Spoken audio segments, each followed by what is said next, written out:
ক্যাম্পাসে পুলিশ আর আমরা বাইরে লেখালেখি করছি, এটা তো কোনো স্বাধীন দেশের পরিচয় না। আমরা লিখেছি যে আমি মেট্রো রেল হতে চেয়েছিলাম, খুদা আমাকে ছাত্র বানালো।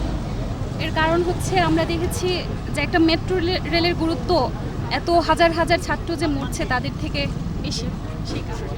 কিছু শিক্ষার্থী দিয়ে এই কাজগুলো করা হচ্ছে, এগুলোর সাথে বৈষম্যবিরোধী ছাত্র আন্দোলনের কোনো সম্পর্ক নেই। আপনারা জানেন যে অনলাইন কাটডাউন করে পুরো বাংলাদেশে অনলাইন মিডিয়া বন্ধ করে দিয়ে মিডিয়ার গলা চেপে ধরে আমাদের সারা বাংলাদেশে যে গণহত্যা চালিয়েছে।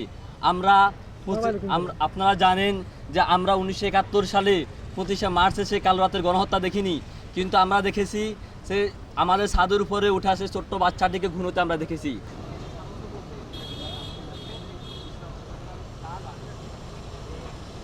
যে লিস্ট করেছি সেখানেই 263 জনের নাম আমরা তথ্যসহ পেয়েছি, বা আমরা আশা 24 ঘন্টার মধ্যে এই তথ্যগুলো আমরা পাইছি। আমরা আশা করতেছি বাকি তথ্যগুলো কালেক্ট করতেছি, এই সংখ্যাটা 1000 ছাড়িয়ে যাবে।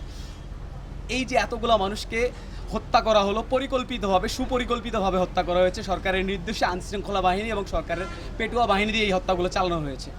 আমরা কি চেয়েছিলাম? আমরা শান্তিপূর্ণভাবে আন্দোলন করছিলাম, আমরা কোটার একটি যৌক্তিক সমাধান চেয়েছিলাম।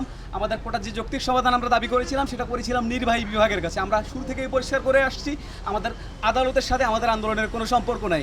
আমরা এখন কি দেখলাম যে আন্দোলনের তোপের মুখে আমাদের এতগুলো ভাইকে শহীদ করার পরে তারা এসে কী করলো, যে আদালতের মাধ্যমে একটা সমাধান দেওয়ার চেষ্টা করলো। সেটা হচ্ছে, এটাকে আমরা বলবো হচ্ছে, এর আগে যে আমাদের সাথে পরিপত্র নিয়ে একটা খেলা করা হয়েছে, আমাদেরকে ধোঁকা দেওয়ার জন্য ঠিক একই একটা এরকম প্রজ্ঞাপন জারি করা হলো।